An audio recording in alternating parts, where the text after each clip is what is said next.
The doctor said I was dead for 3 minutes and 47 seconds. What they didn't know was that in those minutes, I lived an entire lifetime, then came back with the memories of both. I remember dying. Not the first time when I was 26 and my heart stopped on an operating table, but the second time when I was 83, surrounded by my children and their children in a sun-drenched room that smelled of antiseptic and flowers.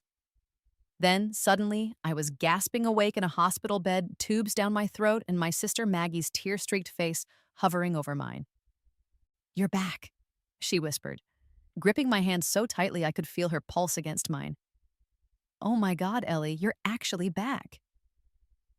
And just like that, I had two sets of memories in my head. One stretching decades into a future I hadn't lived yet, and one ending with the car accident that had apparently killed me for those 3 minutes and 47 seconds. I didn't tell anyone at first. How could I? Hey, by the way, I died and lived a completely different life before being shoved back into this one isn't exactly casual conversation over hospital pudding cups. But as the days passed and the memories didn't fade, I started writing them down. Everything from the husband I would have married, but now knew was wrong for me, to the career I would have abandoned, but now knew I shouldn't, to the children I would have had, their faces still so clear in my mind that sometimes I'd catch myself looking for them in crowds. That diary became my anchor as I navigated this strange second chance. And when I was discharged and Maggie insisted I stay with her while I recovered, I let her read it. My future that would never be. What I didn't expect was for her to publish it, or for it to become the book that would save her from eviction, launch her career, and change both our lives forever. Looking back, maybe I should have seen it coming. But the thing about second chances is that even when you think you know what's ahead, life still finds ways to surprise you. "Remind me again why I agreed to this?" I ask, trying not to wince as the makeup artist attacks my face with what feels like a sandpaper brush. "Because you love me," Maggie says from where she's perched on the edge of the hotel suite's desk, thumbing through her phone with the intense concentration of someone avoiding eye contact. "And because it's just one interview, one teeny, tiny little interview that might determine the entire future of my publishing career." Right, I say, no pressure. It's been exactly 18 months since I died and came back. 18 months since I opened my eyes with two lives in my head. 14 months since Maggie, without my permission, took the diary I'd been keeping of my other life and showed it to her friend who worked at a small publishing house. 10 months since Afterlife, Memories from the Other Side, hit shelves under Me Winters, Maggie's initials and our shared last name. 8 months since it became a national bestseller. 6 months since the bigger publishers came calling. And 4 months since they offered Maggie a 3-book deal that would solve all her financial problems if she could convince her mysterious reclusive source, that would be me, to do some press. Hence why I'm in this hotel room, getting my face painted like I'm heading to war instead of a talk show. "You look great," Maggie says, finally glancing up from her phone. The guilt flickering across her face is so familiar I could map it like constellations. "Amazing, actually." "I look like I'm trying too hard," I reply, eyeing myself in the mirror. The woman staring back has my features, but isn't quite me. A polished, perfected version with smoother skin and brighter eyes. A me that never died and came back. "You're supposed to be trying hard. You're promoting a bestseller." "Your bestseller," I correct her. "Our bestseller," she counters, sliding off the desk to come stand beside me. In the mirror, our reflections tell the story of our genetics. Same dark hair, though hers is cut stylishly short while mine tumbles past my shoulders. Same green eyes, though hers are sharpened with perfect cat eye liner, while mine are softened with something shimmery, the makeup artist called ethereal glow. Same full mouth, though hers is painted bold red and mine a subtle pink. Same face, different choices. Story of our lives. "Ellie," she says, voice dropping to that soft, serious tone she uses when she's about to get emotional. "I know I screwed up by showing your diary to Claire without asking. I know that—" "Ancient history," I cut her off, not wanting to rehash this argument for the 100th time. "Really, Mags, we've moved past it." "Have we, though?" Her eyes in the mirror search mine. "Because sometimes I feel like you're still angry, but you won't say it." The makeup artist, sensing the tension, suddenly discovers she needs something from her kit in the other room and discreetly slips out, leaving us alone. I'm not angry, I say, which is mostly true. I'm just adjusting. It's weird seeing your private thoughts become public consumption. Having strangers debate whether your experiences were real or some elaborate hallucination. Do you regret letting me publish it? That's the million-dollar question, isn't it? The one I've asked myself every day since this whole thing started. The diary had been my way of processing what happened to me, the strange gift of living a whole life, then being thrust back to do it all over again. I wrote things in those pages I'd never said aloud, dreams I abandoned, mistakes I made, people I loved and lost. And in my first life, the one where I didn't die for 3 minutes and 47 seconds, Maggie and I had drifted apart. Not dramatically, just the slow untethering that happens sometimes with siblings.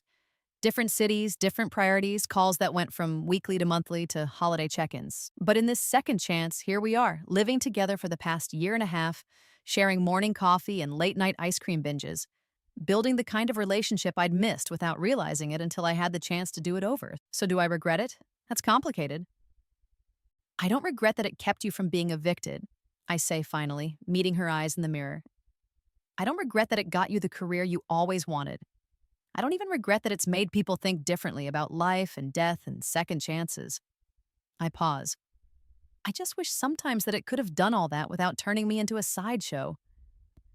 Maggie's face falls a little. You're not a sideshow, Elle. You're the main event. That's what I'm afraid of.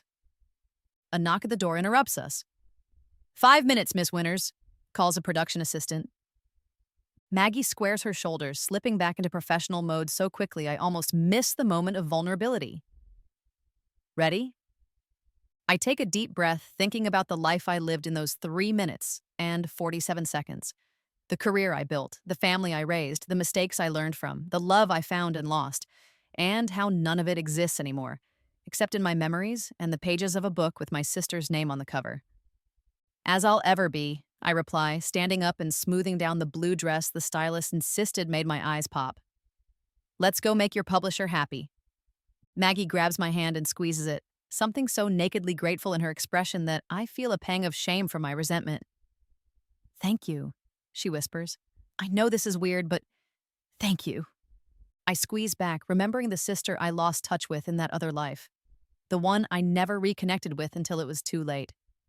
The sister who, in this life, has been my anchor through the strangest experience imaginable. Always, I tell her, and mean it.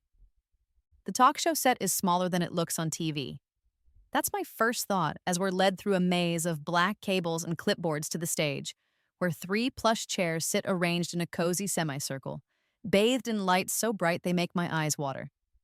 Just relax and be yourself, the producer tells me as a sound tech clips a microphone to my dress.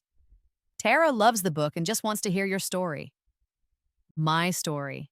As if it could be condensed into a 10-minute segment between celebrity chef demonstrations and weather updates. Maggie hovers nearby, nodding encouragingly as the host, Tara Simmons, strides onto the set. She's shorter in person, but just as polished as she appears on screen, with a smile that seems genuinely warm as she approaches.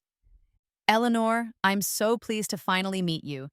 Your story, or should I say stories, have been fascinating me for months.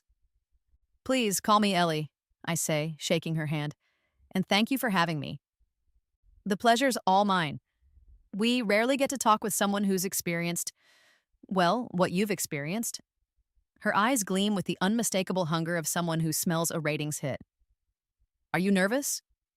Terrified, I admit with a laugh that comes out more naturally than I expected. Don't be. Think of it as just a conversation between friends, she says, patting my arm. Though Friends being broadcast to roughly 2 million viewers, give or take.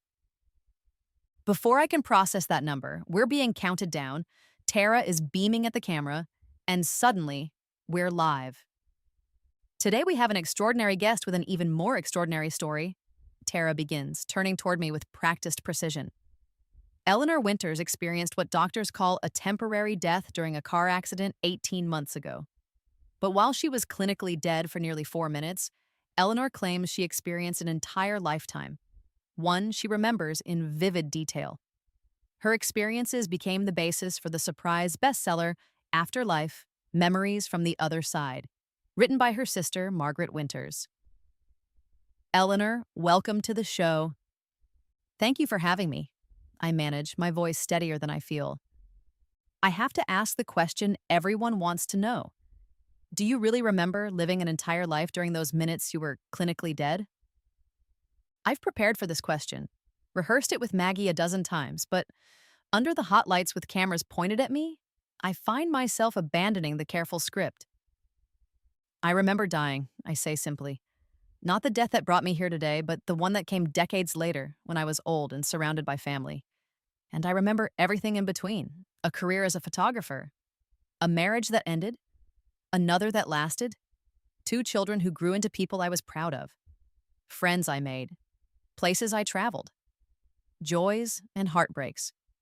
All of it feels as real to me as this conversation does right now. Tara leans forward, perfectly balanced between skepticism and fascination. Scientists would say this was your brain creating an elaborate hallucination during trauma. Some religious perspectives might call it a vision of a possible future. How do you explain it? I look past her to where Maggie stands off camera, her face tense with anticipation. The right answer will sell books. The right answer will secure her future. But I can only give my truth. I don't explain it, I tell Tara. I just live with it. I have memories of a life I haven't lived yet, or maybe now, never will live. I know what it feels like to hold my son for the first time. But in this reality, he doesn't exist. I remember my 40th birthday party, though I'm only 27. I can describe in perfect detail a house I bought when I was 52, right down to the cracked tile in the upstairs bathroom. And these memories, they influence the decisions you've made since the accident? How could they not? I smile, thinking of Jason, the man I'd been dating before the accident. The man who, in my other life, I married and divorced within 5 painful years. The man whose calls I stopped returning after I came back. I've been given a cheat sheet for some of life's biggest tests. It would be foolish not to use it. Like a cosmic do-over, Tara suggests. Exactly like that. Your sister's book has resonated with millions of readers. Why do you think that is? I glance again at Maggie, who gives me a subtle thumbs up. I think people are drawn to the idea that we might get second chances, that the mistakes we make aren't permanent, that we might somehow get to fix them. And I think there's comfort in believing that death isn't the end of the story. Speaking of your sister, Tara says, shifting gears, the book was published under her name, not yours. Was that a difficult decision? And here it is. The question we've been dreading. The one that threatens to expose the complicated truth of how the book really came to be. I feel a bead of sweat trickle down my back under the hot lights. The diary was private initially, I say carefully. Maggie helped me shape it into something publishable. She's the real writer in the family. But they're your experiences, Tara presses. Your memories. I take a breath, remembering the night I found out what Maggie had done. The shouting match that ended with broken dishes and tears. Her confession that she was 3 months behind on rent and facing eviction. The desperation in her voice when she said, "It could help people, Elle. It could help me." They are, I acknowledge. But the book wouldn't exist without Maggie. We're a team. Tara seems to sense there's more to the story, but mercifully moves on. Let's talk about some of the specific memories you have. In the book, you describe meeting your future husband, or I suppose we should say the man who would have been your husband, at a photography exhibition in Paris when you were 34. That's still years away from now. Do you plan to go to Paris? See if he's there? The question makes me laugh despite myself. That's assuming this reality unfolds anything like the one I remember. So far, it hasn't. In my other life, I never had a near-death experience at 26. I never became semi-famous for talking about it. The butterfly effect of those differences alone has probably changed everything. So you don't believe in fate? That certain things are meant to happen regardless of circumstances? I think about this carefully. I believe relationships leave impressions on us across time. I believe the people we're meant to connect with have a way of finding us, even when the paths change. But no, I don't think I'm destined to meet the same man at the same exhibition. That moment belonged to another life. And does that make you sad? Tara asks, her voice gentling. Knowing there are people you love deeply who you may never meet in this life? The unexpected tenderness of the question catches me off guard. On camera, in front of millions, I feel my carefully constructed composure crack just slightly. I think about Nina, my daughter who will never be born now. About Marcus, my second husband, whose laugh I can still hear perfectly, but whose face I will never touch in this reality. Every day, I admit, my voice barely above a whisper, I grieve for them every day. There's a weighted silence on set, heavy with the realness of the moment. In my peripheral vision, I see Maggie press a hand to her mouth. But, I continue, finding my strength again. I'm also filled with gratitude. How many people get to know what might have been? How many get the chance to shape a different future, armed with lessons it took a lifetime to learn? It's a gift, even with the grief it carries. Tara nods, clearly affected. A profound perspective. She pauses then. There's been talk of adapting the book into a film. Any thoughts on who should play you? The abrupt shift to Hollywood gossip feels jarring, but I play along, relieved to move to lighter territory. I've always had a soft spot for Emma Stone, I joke. The rest of the interview passes in a blur of safe questions and practiced answers. When it's over, Tara thanks me warmly, the crew starts breaking down equipment, and Maggie rushes over, enveloping me in a hug that smells like her signature vanilla perfume. You were amazing, she gushes. Absolutely perfect. Claire's already texted me twice. The publisher is thrilled. Glad I could help, I say, suddenly feeling the fatigue of performing hit me all at once. Are you okay? That question about grieving for people who don't exist. That was rough. I pull back from her embrace, searching her familiar yet different face. They do exist, Mags. Just not here, not anymore. She nods slowly, the excited publicist fading into concerned sister. Let's get you home. Ice cream and bad reality TV? God, yes. I breathe, already imagining peeling off this dress and scrubbing the makeup from my face. As we're walking out, a production assistant rushes up with my phone. You left this in the green room. It's been buzzing like crazy. I glance at the screen and freeze. 17 missed calls, all from the same number, Jason. What is it? Maggie asks, peering over my shoulder. Oh, she says, understanding immediately. The ex who's not really an ex. He wasn't supposed to know about the interview, I say, my stomach sinking. We'd been careful to keep my full name out of the publicity, using only M.E. Winters on the book and Eleanor W. for the TV appearance. Maybe he just recognized you, Maggie suggests.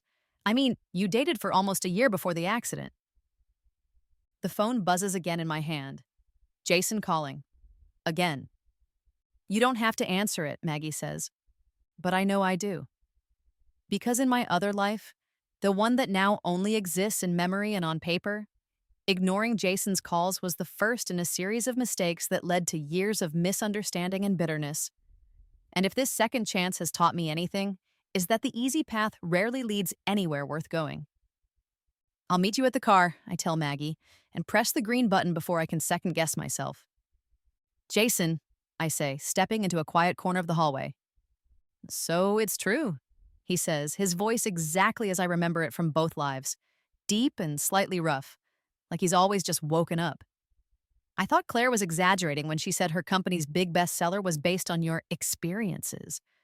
But then I turn on the TV this morning and there you are, talking about an entire life you lived while you were dead for 4 minutes. A life that apparently included a failed marriage to me? Claire. Of course. Maggie's friend at the publishing house was also Jason's cousin, a connection I'd forgotten about in this life, but suddenly remembered from my other one, a detail that had seemed insignificant until now. It's complicated, I say, aware of how inadequate the words are. No shit, it's complicated, Ellie. One day we're talking about moving in together, the next you're in a car accident, and after that, you won't return my calls. Then months later, I find out my almost fiancé thinks she lived some whole other life where I was her mistake of a first husband. The pain in his voice makes me wince. In my other life, Jason and I had simply grown apart. Diverging careers, different priorities, the slow death of 1,000 cuts rather than one dramatic blow. But we'd loved each other once. We'd tried. I'm sorry, I say, meaning it. I should have explained instead of disappearing. You think? He exhales heavily, and I can picture him running a hand through his dark hair the way he always did when frustrated. So what? The accident gave you amnesia? Made you think I was someone else?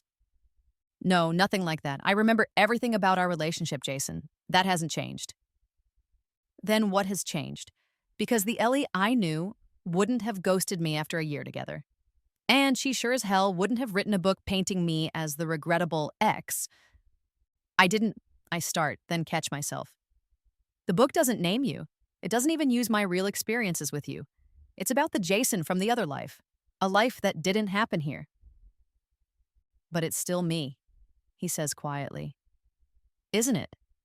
Some version of me that you know well enough to be certain we'd fail? The question hits me like a physical blow. Because he's right, I made assumptions based on a different timeline, a different set of choices. I decided our fate before giving this version of us a chance. I don't know, I admit. That's the honest answer. I don't know if what happened there would happen here, but I was afraid to find out. A long silence stretches between us. Finally, he says, I think I deserve more than that, Elle. I think I at least deserve a real conversation. In my peripheral vision, I see Maggie appear at the end of the hall, her expression questioning. I hold up one finger. Just a minute. You're right, I tell Jason. You do deserve that. When? Tonight, he says immediately. The bar on 7th, the one with the blue door, 8 o'clock. I think about the ice cream and bad TV waiting for me at home. About the comfort of avoiding this conversation for another day, another week, another month. I'll be there, I say instead. Good. He pauses. And Ellie? Wear normal clothes, not whatever TV makeup version of yourself you've become. I want to talk to the real you.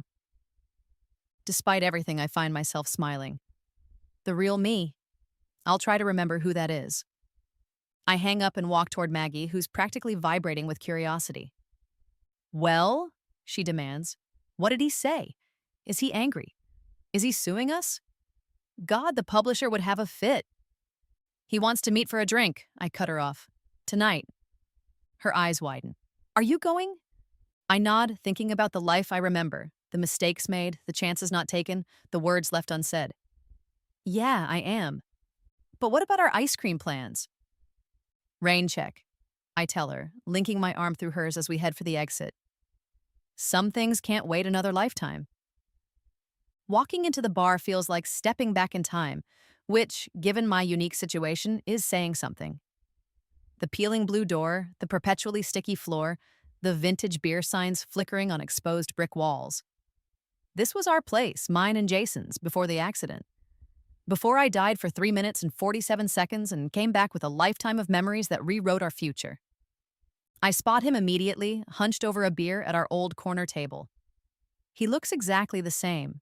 Dark hair slightly too long, the sleeves of his flannel shirt rolled up to reveal forearms tanned from his construction work, the small scar above his left eyebrow from a childhood fall.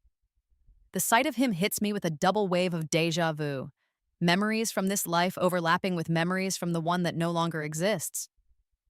He glances up, catches my eye, and for a moment his expression is so naked with emotion I can't breathe. Then he schools his features into something more guarded, lifting his beer in a half-hearted greeting. You came, he says as I slide into the booth across from him. I said I would.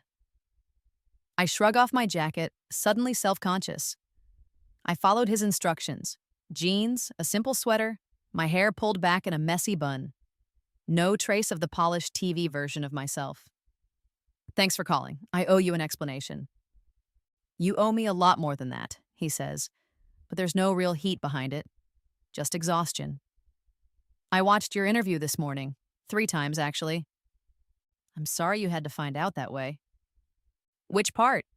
That my girlfriend came back from the dead with memories of some other lifetime? Or that in this alternate reality we get married and it ends badly? I wince. Both, I guess. A waitress stops by and I order a whiskey neat, needing the burn of it to steady myself. Jason raises an eyebrow. In our time together, I'd always been a wine or cocktail person, but that was before. In the other life, the one where I lived to 83, I developed a taste for good whiskey in my 40s. Another small change, another ripple from that erased future. So, he says when the waitress leaves, tell me about this other Jason, the one who wasn't good enough. It wasn't about being good enough, I protest. We just wanted different things. I was focused on building my photography business. You were taking over your dad's construction company. We grew in different directions. And in this life, before the accident, were we growing in different directions then too? I consider the question honestly. No, we were good together, happy even. Then what changed? His eyes are so earnest it hurts to look at them. Because one day everything was normal, and the next you're in the hospital, and after that you wouldn't even see me. I brought flowers every day for a week, Elle. The nurses started feeling sorry for me. The whiskey arrives and I take a long swallow, letting it burn all the way down. I was afraid, I admit finally.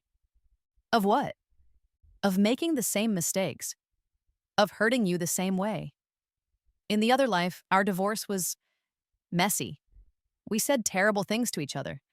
And sitting in that hospital bed with both sets of memories, the life I'd had with you and the life I was supposed to have with you, I couldn't separate them anymore. I couldn't look at you without seeing both versions at once. He's quiet for a long moment, tracing patterns in the condensation on his beer glass.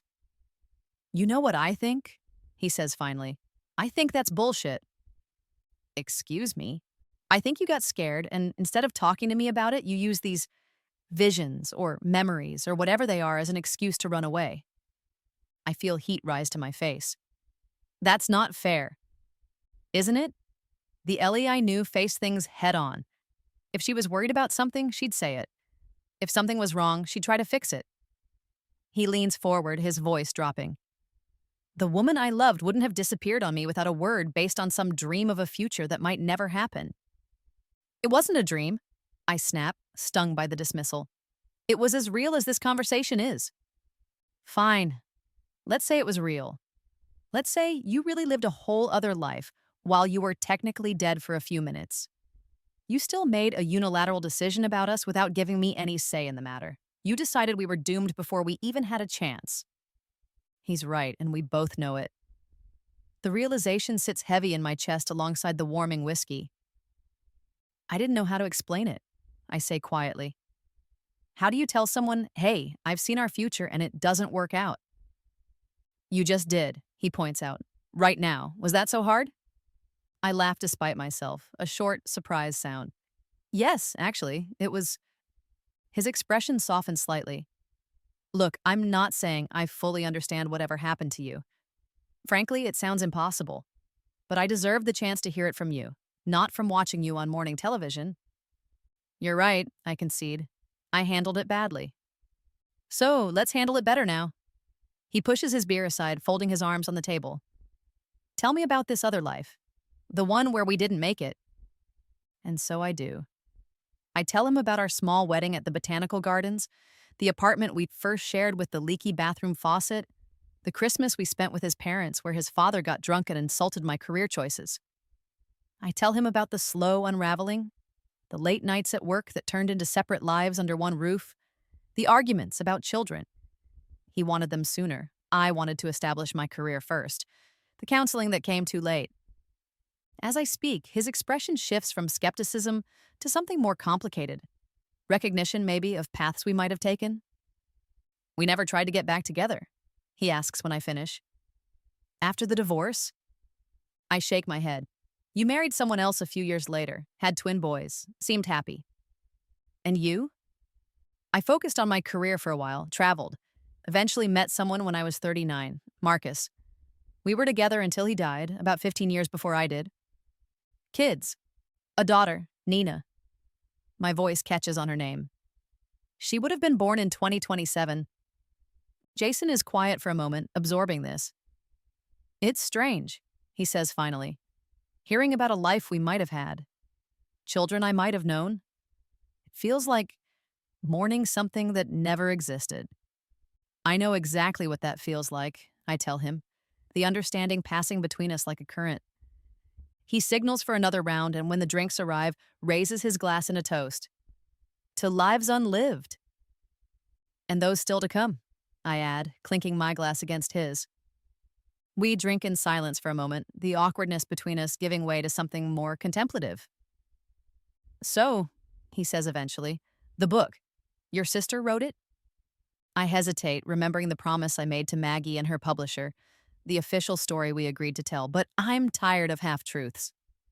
Not exactly, I wrote it as a diary, just trying to make sense of my memories. Maggie found it and showed it to her friend at the publishing house without telling me. His eyebrows shoot up. And you forgave her for that. Eventually. I traced the rim of my glass. She was about to be evicted, hadn't been able to find steady work since she lost her job at the magazine. The book was our lifeline. Her financially, me emotionally. Still seems like a pretty major betrayal of trust. It was, I acknowledge. But in my other life, Maggie and I drifted apart. By the time I died, we were practically strangers. Just holiday cards and occasional texts. When I came back and had the chance to do things differently, I promised myself I wouldn't lose her again. Jason studies me, his gaze softening. You know, for someone who's been given a second chance, you spend a lot of time trying to fix the future instead of living in the present. The observation lands like a physical blow. That's not... I start to protest, then stop, recognizing the truth in his words. Maybe you're right. The book came out, 10 months ago? And in all that time, you never once thought about contacting me? Explaining? I thought about it all the time, I admit. I just didn't know what to say. How about sorry I disappeared after nearly dying, want to grab a beer and talk about it? I laugh, surprising myself. That would have been a good start. It's not too late, you know, he says, voice dropping to something softer. For what? To start over, not as the people who were engaged in some other timeline, or even as the couple we were before your accident. Just as two people who once cared about each other, seeing where things might go. My heart thuds painfully against my ribs. Jason, I'm not saying we have to pick up exactly where we left off, he clarifies quickly. Obviously things have changed. You've changed. I'm just saying, maybe we don't have to be strangers either. In my other life, the one I lived during those 3 minutes and 47 seconds, Jason and I never got this conversation. We never had the chance to recognize our patterns before they became problems. We never had the painful gift of knowing how things might end. I'd like that, I say finally. Starting over, I mean. His smile is slow but genuine, the one I remember from both lives, the one that always made me feel like I was exactly where I was supposed to be. Hi, he says, extending his hand across the table. I'm Jason Mitchell. I work in construction, drink my coffee black, and apparently in some alternate timeline, I make a terrible first husband, but father some pretty great twins. I laugh and take his offered hand. Eleanor Winters, I died for 3 minutes and 47 seconds. Remember, an entire lifetime that hasn't happened yet. And according to my sister's publisher, I'm the most credible experiencer they've ever worked with. Pleased to meet you, Eleanor, he says, his hand warm around mine. Can I buy you another drink? And just like that, we begin again. When I get home, it's past midnight. I try to be quiet, but Maggie's bedroom light flicks on before I've even closed the front door. Well, she calls, appearing in her doorway in flannel pajamas, her face scrubbed clean and her short hair sticking up in all directions. How was it? What did he want? Did he yell? Is he suing us? No one's suing anyone, I assure her, kicking off my boots and hanging up my jacket. It was actually nice. Nice. She follows me into the kitchen, where I fill a glass with water and gulp it down, suddenly aware of how much whiskey I've consumed. You disappear for 4 hours with the ex you've been avoiding for a year and a half, and all I get is nice? Come on, Ellie, details. I lean against the counter, unable to suppress the small smile playing at my lips. We talked, really talked, about the book, about why I disappeared on him, about everything. Maggie's eyes widen. And he wasn't mad? Oh, he was definitely mad, I say, remembering the hurt in Jason's eyes when he first saw me. But he was willing to listen, to understand. So what happens now? She perches on one of the bar stools, pulling her knees up to her chest like she used to do when we were kids sharing secrets. We're starting over, taking things slow. I refill my water glass, trying to sound more casual than I feel. No expectations based on what happened in either timeline. Maggie's mouth drops open. You're getting back together with him? I don't know what we're doing exactly, I admit. But it feels right to at least try. To not let fear of what might happen stop me from finding out what could be. She studies me for a long moment, her expression unreadable. Are you sure that's wise? I mean, you literally know how this ends. That's the whole premise of the book. Your cosmic do-over where you avoid past mistakes. The book is based on a life that doesn't exist anymore, I remind her gently. The moment I came back and started making different choices, that future changed. None of us can know for certain what happens next. Maggie looks down, picking at a loose thread on her pajama sleeve. I just don't want you to get hurt, or for things to get complicated with the book.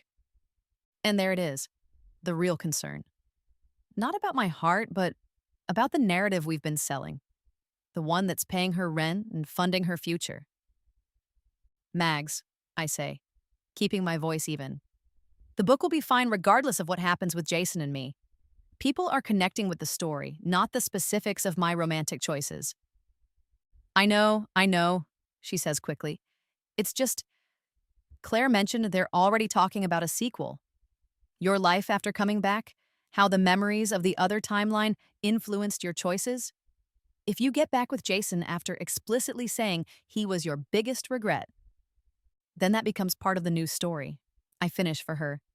The woman who got a second chance and realized that maybe her biggest regret didn't have to be a regret at all. You make it sound so simple. It's not simple. Nothing about any of this is simple. I cross the kitchen to sit beside her, taking her hand. But Mags, I can't live my life as a character in a book, even if that book is based on my own experiences. I have to be open to new possibilities, or what was the point of coming back at all? She nods slowly, squeezing my hand. You're right. I'm sorry. I got caught up in the business side of things and forgot what this is really about. Your career is important, I assure her, and I'm not going to do anything to jeopardize that. But my life is more than just material for your next book deal. Our next book deal, she corrects me, a hint of guilt in her expression. And I promise, whatever you decide with Jason, I've got your back. If you want him in your life, then I want that for you too. Even if it complicates the narrative? Even then, she says with a small smile. Some stories are worth complicating. I pull her into a hug, breathing in the familiar smell of her shampoo. I love you, you know, even when you're being a pushy literary agent instead of my sister. I love you too, she murmurs against my shoulder, even when you're rewriting the script we so carefully planned. We stay like that for a moment, the late-night quiet of the apartment wrapping around us. Then Maggie pulls back, a mischievous glint in her eye. So, is he still a good kisser? In this timeline, I mean. I laugh, shoving her playfully. That's definitely not happening yet. We're taking things slow, remember? Boring, she declares, sliding off the bar stool. Well, when it does happen, I want details. For research purposes, of course. Of course, I echo, watching her head back toward her bedroom. Purely professional curiosity. Exactly. Good night, Elle. I'm glad it went well with Jason. Good night, Mags. Alone in the kitchen, I pull out my phone and see a text from Jason. Thanks for tonight. It was good to see the real you again. I smile, typing back, the real me is still figuring out who she is. But she's glad to have you as part of the process. As I get ready for bed, I think about the strange duality of my existence. The memories of a life that stretched into old age, alongside the reality of being 27 with everything still ahead of me. For the first time since I came back, the weight of knowing what might have been feels less like a burden and more like a gift. Not a script to be followed or avoided, but wisdom to guide me as I write a new story altogether. Mom, Dad, this is Jason, I say, trying to keep my voice steady as I make the introduction on my parents' front porch 3 weeks later. Jason, these are my parents, Richard and Helen. We've heard so much about you, my mother says, pulling Jason into an unexpected hug, while my father extends a hand for a more reserved greeting. What I don't mention is that they've heard about two different Jasons, the one I dated before my accident, and the one I married and divorced in the life I remember but never actually lived. All good things, I hope, Jason says with an easy smile, handing my mother the bottle of wine we brought. My father eyes him with that particular scrutiny he reserves for men in my life. Well, that depends on which timeline we're talking about, doesn't it? Dad, I warn, shooting him a look that he cheerfully ignores. I'm just saying, in one version, you broke my daughter's heart, and in another, you're the nice contractor she was seeing before the accident. Makes for an interesting dynamic.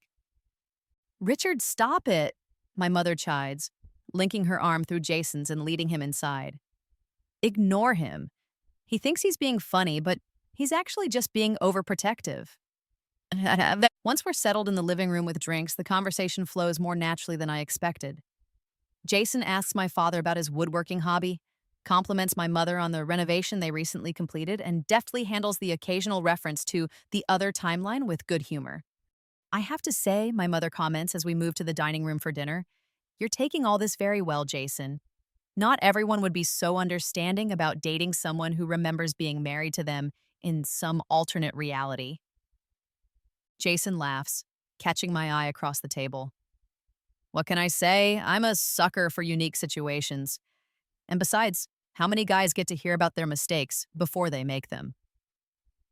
So you believe Ellie's experiences are real? My father asks, passing the salad. A lot of people think it was just some kind of hallucination brought on by trauma. This is tricky territory. My parents have been supportive but skeptical about my memories, treating them with a kind of cautious respect that stops short of true belief. The book's success has only complicated things, adding a layer of commercialization to what was already a deeply personal experience.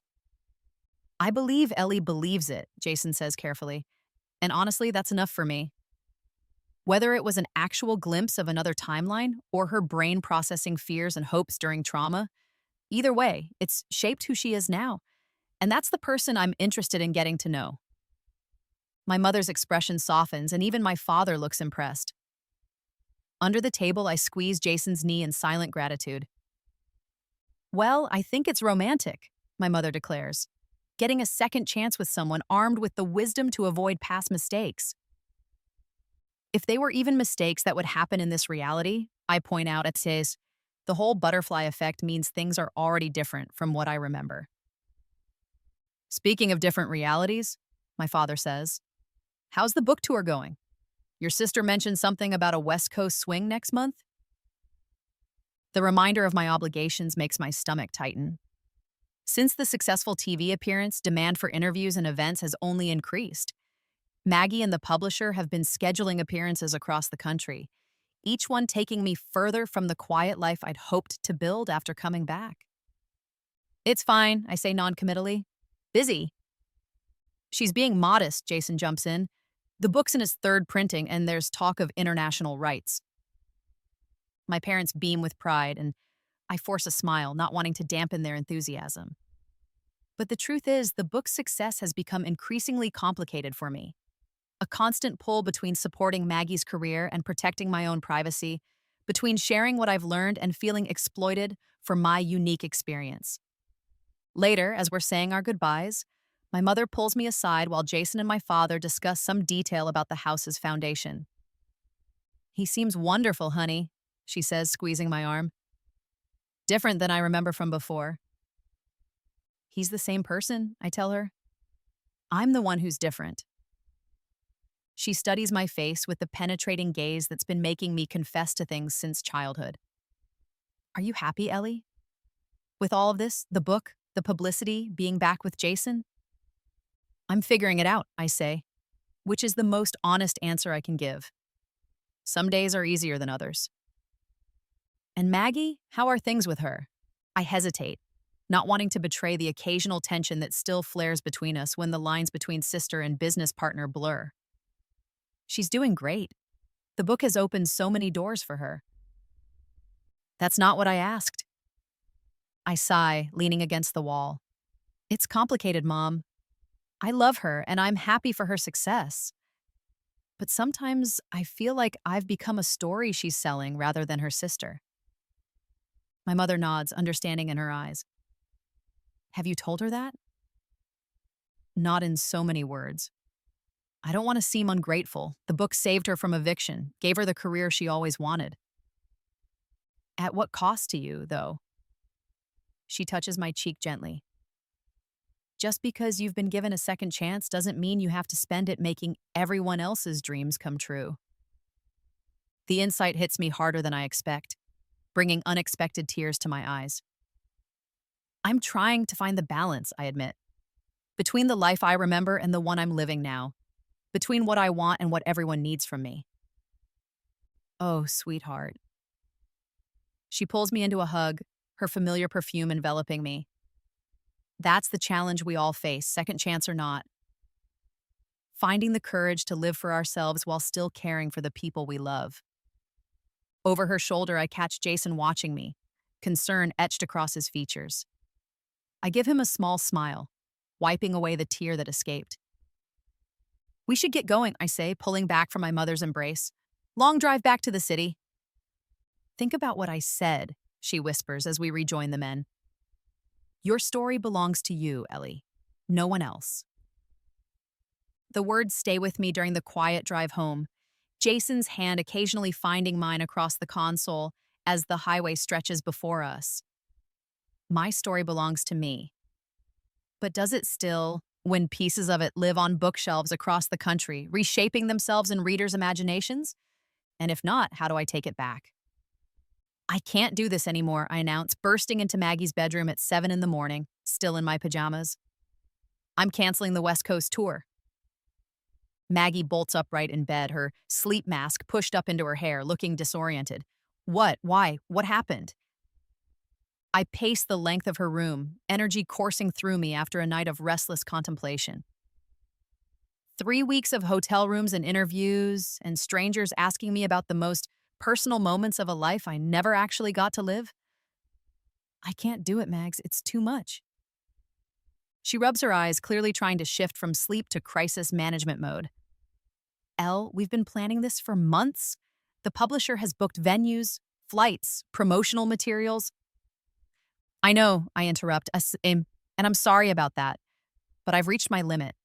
The book was supposed to help people understand second chances, not turn me into some kind of sideshow attraction. Nobody thinks you're a sideshow attraction, she protests, throwing back her covers and climbing out of bed. People are genuinely moved by your story. They find it inspiring. My story, I repeat, the words suddenly bitter on my tongue. That's exactly it. My experiences, my grief, my memories, my losses have become entertainment. Content. Product. Maggie's expression shifts from frustration to concern. Where is this coming from? Did something happen with Jason? At dinner with Mom and Dad? I sink onto the edge of her bed, suddenly exhausted despite the adrenaline that woke me. It's been building for a while. But yes, something Mom said made it click. She reminded me that just because I got a second chance doesn't mean I have to spend it fulfilling everyone else's dreams. And you think that's what you're doing? Fulfilling my dreams at your expense? The hurt in her voice makes me wince, but I push forward. Not intentionally, but this book, this whole media circus, it wasn't my choice, Mags. You made that decision for both of us when you showed my diary to Claire. She sits beside me, our shoulders not quite touching. I've apologized for that 1,000 times, Elle. I know I should have asked first. But look at what's come from it. How many people you've reached, how many lives you've touched. I know. I stare down at my hands, the conflict inside me impossible to fully articulate. And I don't regret that part. But I need some control back. I need to reclaim parts of my experience as just mine. Maggie is quiet for a long moment, processing. When she speaks, her voice is small. Is this about the sequel? Because if you don't want to do it, it's not just about the sequel, I sigh. Though honestly, the thought of dredging up more memories for public consumption does make me nauseous. It's about finding a balance between supporting your career and protecting my sanity. My career wouldn't exist without your experiences, she acknowledges softly. I've never forgotten that, Elle, not for a minute. The admission loosens something in my chest. I know, and I want you to succeed, I truly do. But not at the cost of me disappearing into this character, this Eleanor W., who travels the country talking about her memories of another life while her actual life passes her by. Maggie takes my hand, her fingers cool against mine. What if we compromise? We don't cancel the tour entirely, but we scale it back. 3 cities instead of 10. 4 days instead of 3 weeks. And I'll be the primary speaker. I'll talk about the writing process, the themes, and only bring you out for a few key moments. I consider the offer, relief washing through me at the thought of such a reduced commitment. You'd do that? Even if the publisher pushes back? Let me worry about the publisher, she says with more confidence than I expect. This is your story, Ellie. I should have remembered that all along. I'm sorry I got caught up in the business side and lost sight of the human cost. The echo of my mother's words, your story belongs to you, reverberates between us. I lean over and rest my head on her shoulder, overcome with a sudden wave of gratitude for this sister who, in this timeline, I never lost touch with. Thank you, I whisper. She wraps an arm around me, her cheek pressed against the top of my head. I should be thanking you. For the diary, for forgiving me, for everything. We sit like that for a while, the morning light strengthening around us, illuminating dust motes that dance through Maggie's cluttered room, evidence of a life being actively lived rather than just remembered. So, she says eventually, what now, besides me calling Claire with the bad news about the tour? I straighten up, feeling lighter than I have in months. Now I start figuring out what I actually want from this second chance instead of just avoiding what I know went wrong the first time around. And what about Jason? Is he part of that future? I think about our slow, careful reconnection over the past weeks, drinks that turned into dinners, conversations that stretched into the early hours, the gradual rebuilding of trust between us. Different from before, but somehow better. I don't know yet, I answer honestly, but I'm willing to find out. Maggie nods, a small smile playing at her lips. For what it's worth, I like this version of him better than the one from your diary. Me too, I admit. Though, to be fair, this is a different version of me too. Speaking of different versions, she says, her tone shifting to something more hesitant, I've been thinking about the sequel. I groan dramatically, falling back across her bed. Mags, we literally just talked about this. I don't want... No, hear me out, she interrupts, turning to face me. What if instead of another memoir, it's a novel? Fiction, inspired by your experiences but not bound by them. You and I could write it together, a collaborative project where I bring the writing expertise and you bring the emotional truth, but with the freedom to create rather than just report. I prop myself up on my elbows, intrigued despite my initial resistance. A novel? Why not? We could explore all those what-ifs you've been living with. What if you hadn't died for those minutes? What if you chose a completely different path in either timeline? It would give us the creative space to play with possibilities without putting your actual life on display.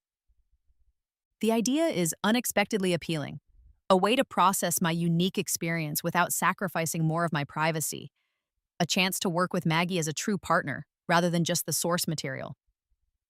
I'd have equal say in everything, the story, the characters, what we reveal and what we don't. Absolutely, she promises. Equal collaboration, equal credit. I sit up fully, a curl of excitement unfurling in my chest. Let me think about it? Of course, no pressure, no timeline. Just consider it. I nod, already turning the possibility over in my mind. A novel, a story we'd create together, shaped by my memories but not constrained by them, a way to share the insights from my unique experience without feeling exposed. I should get dressed, I say, standing up. I'm meeting Jason for breakfast. Tell him I said hi, Maggie calls as I head for the door. And Elle? Thank you for being honest with me this morning. I needed to hear it. I pause in the doorway, looking back at my sister, the one person who, in this timeline, I was determined not to lose. Always, I promise. No more secrets between us. She smiles, and I see in her expression the same relief I feel coursing through me, the unburdening that comes with truth, however difficult. As I shower and dress for breakfast, my mind keeps circling back to the novel idea, a collaborative creation rather than just a recounting, a way to transform my strange gift into something new, something that belongs to both of us rather than just being my burden to carry. By the time I meet Jason at our favorite cafe, I've already started imagining what such a book might contain. The roads not taken, the lives not lived, the infinite branching possibilities that exist in the space between memory and choice. You look different today, Jason comments as I slide into the booth across from him. Lighter somehow. I smile, reaching for the coffee he's already ordered for me. I had a breakthrough with Maggie this morning. About the book, the tour, all of it. Yeah? He leans forward, genuinely interested. What kind of breakthrough? I'm taking back my story, I tell him, surprised by the confidence in my voice. Or rather, I'm transforming it into something new. Something that's ours to create rather than just mine to remember. As I explain Maggie's idea for a novel, I watch understanding dawn in Jason's eyes. The realization that I'm finding a way to integrate my past and present, my memories and my choices, into something that honors both without being imprisoned by either. I think it's brilliant, he says when I finish. A way to use your unique perspective without being defined by it. Exactly. I wrap my hands around my coffee mug, drawing warmth from it. For so long, I've been caught between two lives, the one I remember and the one I'm living now. Always comparing, always second-guessing. But what if instead of trying to avoid the mistakes of that other life, I just lived this one? My way, on my terms, open to whatever comes next. Jason reaches across the table, his hand covering mine. That sounds like the Ellie I'm getting to know. The one who's not defined by either timeline, but by the choices she makes right now. The connection between us in this moment feels more real than any memory, more solid than any future I once thought was inevitable. This is what I came back for, I realize. Not to follow a different script, but to write my own. So, I say, turning my hand to interlace our fingers. Speaking of choices in the present, what are your plans for this weekend? His slow smile is an answer in itself, a promise of possibilities I'm finally ready to explore. 6 months later, I stand in the back of a crowded bookstore watching as Maggie reads from our newly released novel, The Space Between Lives.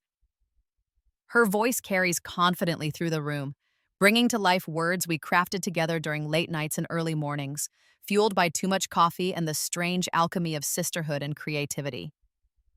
Time isn't linear, Sophia told him, her hands wrapped around a mug that had grown cold hours ago. It's more like a tapestry. Pull one thread and the whole pattern changes, but the threads themselves, the moments, the choices, the connections, they remain, just in different configurations. I mouthed the words along with her, each one as familiar as my own heartbeat. This character, Sophia, isn't me, not exactly. But she carries pieces of my truth, transformed through the lens of fiction into something universal rather than just personal. The novel has been out for 3 weeks and is already climbing bestseller lists, resonating with readers in ways we hadn't anticipated. Not as a follow-up to Afterlife, but as its own entity. A story about choices and chances, about the lives we live and the ones we might have lived, about finding peace in the space between what was and what could be. From my position against the back wall, I can see Jason sitting in the third row, his attention fixed on Maggie as she reads. He catches my eye and winks, a small gesture of solidarity that warms me from within. After 6 months of careful rebuilding, we've found our way to something neither of us could have predicted. A relationship that honors our history in both timelines while creating something entirely new. I don't know which life is real anymore, Sophia admitted. The one I remember or the one I'm living. Maybe they both are, he suggested. Maybe what makes something real isn't whether it happened in this timeline or another, but how it shapes who you become. A murmur of appreciation ripples through the audience, and I feel it too. The resonance of a truth that took me months to recognize after coming back. The memories of that other life, the career I built, the daughter I raised, the love I found and lost, they're as much a part of me as anything that's happened in this timeline. Not because they physically occurred in this reality, but because they've shaped my choices, my values, my understanding of what matters. When the reading ends, Maggie fields questions with the easy confidence of someone who has found her calling. I watch with pride as she discusses our writing process, the themes of the novel, the delicate balance of honesty and invention that went into its creation. "And your sister, Eleanor?" someone asks. "How much of her experience informed the book?" Maggie finds me in the crowd, an unspoken question in her eyes. I nod slightly, giving permission. "Eleanor's unique perspective was invaluable," she says carefully. "But this novel isn't a memoir. It's something we created together, drawing on her insights but shaping them into something new. Something that belongs to both of us, and now to all of you as readers." The answer satisfies, and the conversation moves on. This is the balance we've struck, acknowledging the extraordinary foundation of our work without reducing it to spectacle, honoring my experience without exploiting it. After the official event ends, Maggie signs books while I mingle in the background, content to let her have this moment in the spotlight. She's flourishing in this role, not just as an author, but as a voice, someone with something meaningful to say about second chances and parallel lives. "Proud of her?" Jason asks, appearing at my side with 2 plastic cups of mediocre wine from the refreshment table. "Incredibly," I confirm, accepting one of the cups. "She's found her place in all of this, her purpose." "And you? Have you found yours?" I consider the question thinking about the life I now lead, divided between helping Maggie promote our work and pursuing my own interests. I've started taking photography classes, exploring the talent that in my other life became a career. I've reconnected with old friends and made new ones. I've built a routine that feels both familiar and fresh, informed by what I know, but not dictated by it. I'm getting there, I tell him honestly, step by step. He nods, understanding in his eyes. "No rush, you've got time?" The irony of this statement, coming from a man who in another life I ran out of time with, makes me smile. "Yes," I agree, "I do." Across the room, Maggie catches my attention, gesturing for me to join her at the signing table. I hesitate, still uncomfortable with the public-facing aspects of our success. "Go," Jason encourages gently. "It's just for a minute. I'll be right here." With a grateful squeeze of his arm, I make my way through the crowd to where Maggie sits, surrounded by copies of our novel. Its cover, a woman standing at a crossroads with multiple versions of herself visible as shadows, was my concept, one of many contributions that made this truly our shared creation. "Sorry to pull you over," Maggie says when I reach her, "but there's someone I thought you should meet." She indicates a woman waiting patiently to the side, clutching a copy of our book so tightly her knuckles have gone white. She's about my age, with tired eyes and a tentative smile. "This is Rebecca," Maggie introduces us. "She has a story I think you'll want to hear." Rebecca steps forward, her nervousness apparent. "I just wanted to thank you both," she says, her voice barely above a whisper. "Your novel, it helped me understand something that happened to me last year." I feel a prickle of awareness crawl up my spine. "What happened?" I ask gently. "I was in a car accident," she explains, her eyes darting between Maggie and me. "Clinically dead for almost 2 minutes before they resuscitated me. And ever since, I've had these dreams. Except they don't feel like dreams, they feel like memories of a life I haven't lived yet." My breath catches. Maggie's hand finds mine under the table, squeezing tight. "I thought I was going crazy," Rebecca continues, "until I read your book. The way you described Sophia's experience, the dual memories, the sense of living in 2 timelines at once, it was exactly what I've been going through. For the first time, I felt like someone understood." I stare at her, momentarily speechless. Since publishing my story, first as memoir and then as fiction, I've received countless messages from readers claiming similar experiences. Most were clearly fantasy or wishful thinking. But this woman's eyes hold the same haunted knowing I see in my own reflection. the weight of memories that shouldn't exist. I'm not asking you to explain it, Rebecca says quickly, misinterpreting my silence. I just wanted you to know that your book made me feel less alone, made me believe that maybe what happened to me was real, in some way. Finding my voice, I reach out to touch her arm. It was real, I tell her with quiet certainty. Whatever you experienced, whatever you remember, it matters. It's part of who you are now. Relief floods her face. That's exactly what Sophia says in the book. That's exactly what I needed to hear. She hugs me impulsively, and I return the embrace, feeling a strange kinship with this stranger who shares my impossible burden. When she pulls away, there are tears in her eyes. Thank you, she says simply, clutching her signed book to her chest. As she walks away, Maggie turns to me, her expression a mix of wonder and vindication. You're not alone, Elle. You were never alone. The realization settles over me like a blanket, warm and heavy with implication. How many others are out there carrying memories of lives unlived? How many have experienced what I have but lacked the words to describe it? I glance back toward Jason, who watches curiously from his position by the wine table. Then to Rebecca, who is now talking animatedly with another reader near the exit. Then finally to Maggie, whose career has blossomed from the seeds of my strange gift. Maybe that's why I came back, I say softly, the thought forming as I speak it. Not just for a second chance at my own life, but to help others understand theirs. Maggie smiles, squeezing my hand again. Maybe purpose finds us in the unlikeliest ways. Later that night, in the quiet of our apartment, I pull out the original diary, the one Maggie found and showed to her publisher friend without my permission, the one that started us on this unlikely journey. Its pages are worn now, some tear-stained, some coffee-splattered, all filled with memories of a life I lived in 3 minutes and 47 seconds of clinical death. I run my fingers over the words, feeling the indentations my pen made as I frantically tried to capture everything before it faded. But the memories haven't faded. If anything, they've become more integrated with my current reality, not as a blueprint to follow or avoid, but as wisdom to draw from, context to consider, perspective to cherish. My phone buzzes with a text from Jason. You were amazing tonight. Breakfast tomorrow? I smile, typing back, wouldn't miss it.